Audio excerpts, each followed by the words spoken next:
At 9:41 hours, November 3rd, 2025, the radar screen aboard the U.S. Air Force's B-52H Stratofortress, call sign Viking 07, began to flicker with contact alerts. The aircraft, part of a routine NATO air patrol, was cruising at 28,000 feet over international airspace above the Black Sea, roughly 68 nautical miles south of Crimea.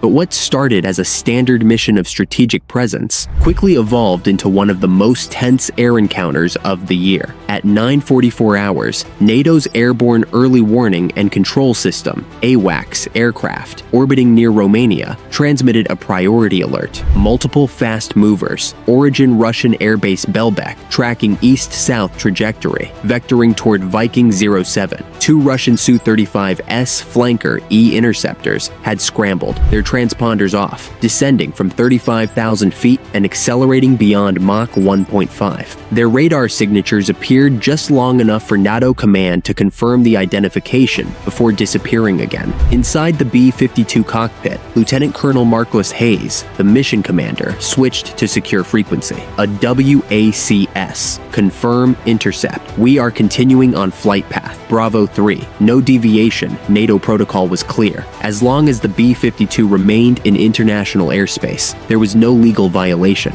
But Russia viewed these bomber patrols differently. To Moscow, they were symbolic power plays, reminders that America's long-range reach was watching, always. By 9:47, the Su-35s closed within visual range, less than 1.2 nautical miles. Their sleek silhouettes shimmered in the morning haze. One aircraft slid beneath the B-52's left wing, so close that its engine exhaust rattled the bomber's fuselage. The American crew held formation, cameras recording every move. "They're trying to provoke a roll," the co-pilot muttered. "Stay steady," Hayes ordered. "They want video. Let them have it." The Russian pilot's maneuvers were anything but routine. He rolled inverted, flying upside down just 300 feet above the American bomber, a display of aggression unseen since the Cold War. At 9:49, the NATO Combined Air Operations Center, CIOC, Torrejon, Spain, issued a Level 2 intercept alert, authorizing two F-16s from the 481st Fighter Squadron in Romania to scramble. Within 4 minutes, they were airborne. Meanwhile, intelligence officers at U.S. European Command, EUCOM,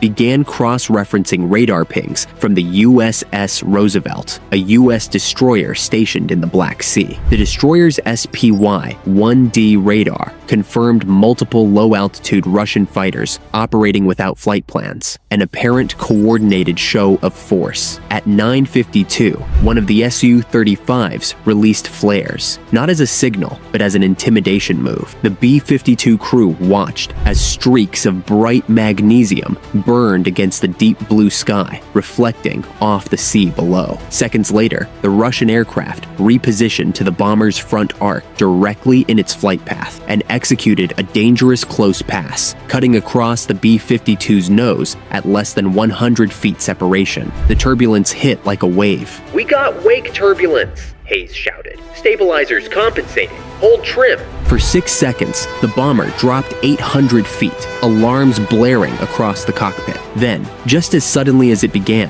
the skies cleared. The Russian jets banked away toward Crimea. At 9:57 hours, NATO controllers declared a hostile intercept concluded, but the event was far from over. Within minutes, U.S. intelligence analysts detected that the Russian aircraft had been operating in coordination with two ground-based radar arrays near Sevastopol and a Krasika 4 electronic warfare system. The jamming signature, low-frequency broadband noise bursts, had attempted to interfere with the B-52's communication uplinks. It wasn't just an intercept, it was a signal. A claimed source within NATO operations told Global Warfare Report that this was likely a Russian rehearsal for GPS denial tactics, part of Moscow's ongoing strategy to disrupt U.S. long-range strike coordination across the Black Sea theater. At 10:04, the F-16S from Romania established visual contact with the retreating Su-35s, shadowing them from a distance of 10 nautical miles until they crossed back into Russian airspace. But what they didn't know yet was that the intercept wasn't random. Russian surveillance satellites had been tracking the B-52's route since takeoff from RAF Fairford, England, 6 hours earlier. Every maneuver, every altitude change had been mirrored by Russian radar grids across Crimea, Kaliningrad, and southern Russia. And now, analysts feared the intercept was just a dress rehearsal for a larger electronic warfare campaign targeting NATO's strategic bombers. At 10:12 hours, the U.S. European Command issued a command situation report, SITREP 1. Russian Federation aircraft executed unsafe intercept of U.S. Air Force B-52H. No casualties. Aircraft returned to base. Further analysis underway. But inside NATO command rooms from Brussels to Ramstein, generals were already reading between the lines. If Russia was willing to risk a near collision with an American bomber over international airspace, what came next might cross an even darker line. And just as those discussions began, a second radar contact appeared. 2 more Russian aircraft, inbound from the east. The intercept wasn't over. It was about to escalate.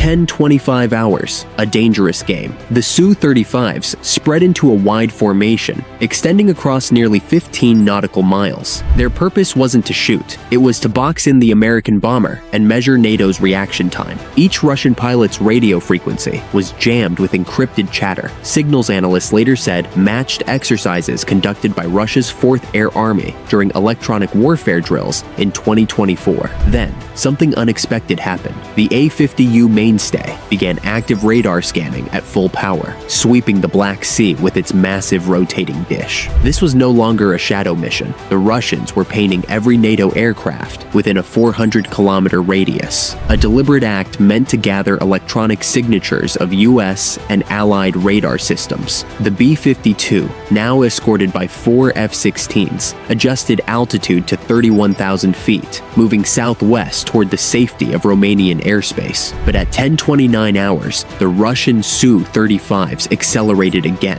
one climbing to 37,000 feet, another diving to sea level, forming a pincer movement around the U.S. formation. They're closing fast. Vector 076, distance 12 miles, came the AWACS warning. Copy, replied the NATO air commander. Maintain defensive posture, weapons cold. No one fires first inside Viking 07. Tension was palpable. The crew watched as one of the Russian fighters flew beneath them again, so close that its vapor trails shimmered against the B-52's silver belly. The bomber's tailgun cameras recorded every second. At 10:31, a pulse rippled through the B-52's instruments. Communications flickered, then stabilized. EW interference detected, said the navigator. Source? Unknown. Possibly ground-based jammer out of Crimea. The Krasika 4 electronic warfare system, the same type identified earlier, was now actively targeting NATO frequencies. The B-52's secure data link went offline for 47 seconds, long enough to cause a temporary blackout in situational awareness across the U.S. bombers' consoles. That 47 seconds would later become one of the most studied incidents in NATO's 2025 review of electronic warfare vulnerabilities. 10:34 hours, reinforcements arrive high above the confrontation. A KC-135 Stratotanker on standby received orders to reroute. 2 more American fighters, F-15EX Eagles, were scrambled from Lask Air Base, Poland, accelerating south to reinforce the defensive corridor. Within 12 minutes, they'd be over the Black Sea.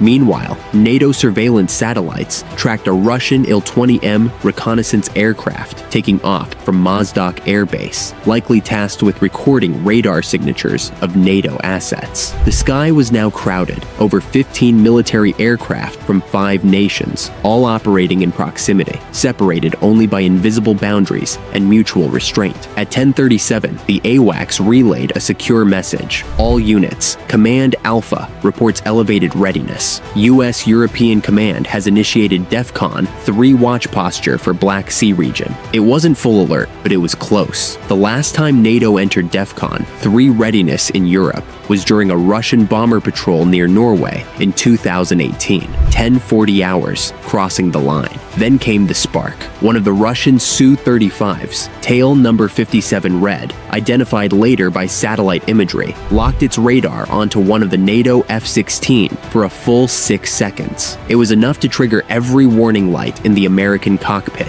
Radar lock.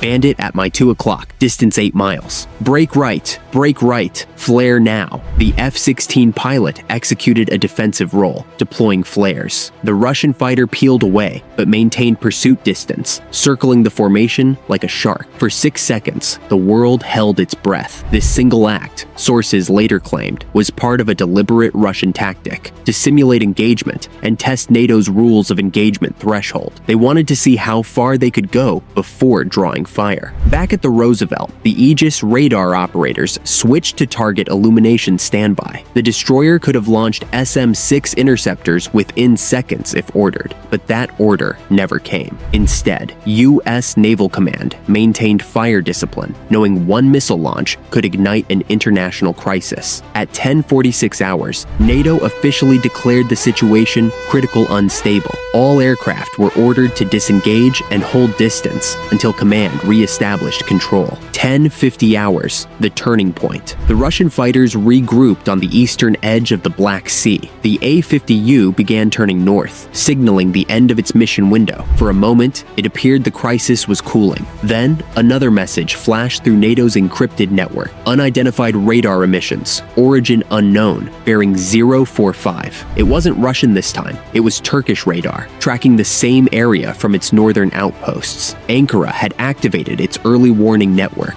concerned that the incident could spill into its air defense zone. By 10:55 hours, what began as a Russian intercept had drawn in 3 NATO members and triggered global intelligence alerts. Inside the Pentagon, the Joint Chiefs Operations Center had gone fully active. Analysts compared the radar signature patterns to those recorded in April 2023, when Russian fighters harassed a U.S. drone over the Black Sea. The similarity was unmistakable. 11:02 hours. America responds. Finally, the order came. U.S. European Command authorized Operation Silent Edge, a rapid reaction air defense demonstration. Within 15 minutes, a pair of F-35A stealth fighters from Aviano Air Base, Italy, were airborne, silent, radar absorbent, invisible to Russian sensors. Their mission: shadow the intercept zone undetected and record every electronic emission. At 11:18 hours, those stealth jets entered the Black Sea theater, operating 25,000 feet above the confrontation, unseen.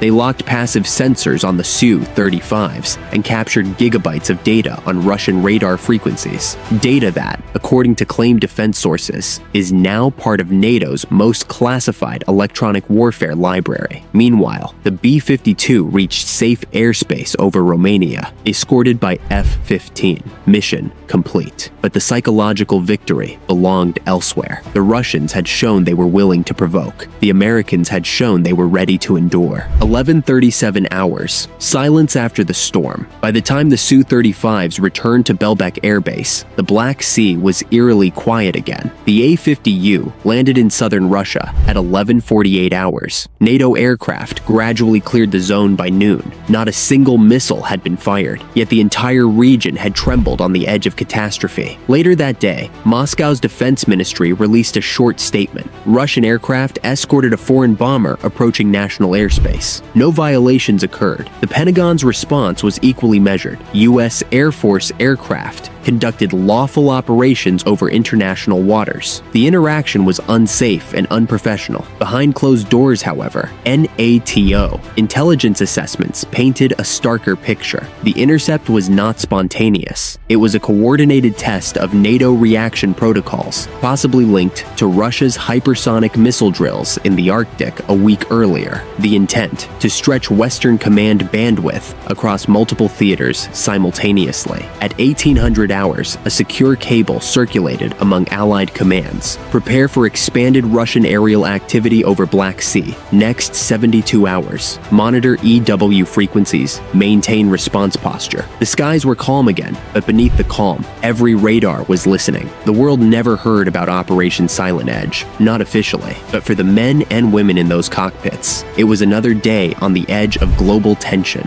The intercept near the Black Sea wasn't a battle, it was a message, a reminder reminder that in 2025, war no longer begins with gunfire. It begins with a radar lock, a jamming pulse, or a single pilot deciding to fly too close. And as the sun set over the Black Sea that night, NATO's eyes turned north, knowing this wasn't the end, just another rehearsal for the next crisis. Because in this new era of silent warfare, one truth remains unchanged. The first move belongs to whoever dares. The last move belongs to whoever endures.